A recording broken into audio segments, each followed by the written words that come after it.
హే, ఇవాళ church birthday అంటూ తెలుసా నీకు? చర్చ్ బర్త్డేనా? మనుషుల బర్త్డే విన్నాను, పెట్స్ బర్త్డే విన్నాను. చర్చ్ బర్త్డే ఏంటి కొత్తగా? చర్చ్ బర్త్డే అంటే feast of Pentecost.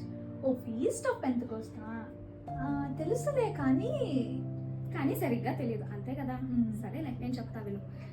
Feast of Pentecost అంటే యేసు ప్రభు పునరుద్ధానమైన తర్వాత సరిగ్గా 50th డే ఏం జరిగిందంటే, శిష్యులందరూ కలిసి మేడగది మీద వాళ్ళందరూ కలిసి ప్రార్థన చేసుకుంటూ ఉన్నారంట.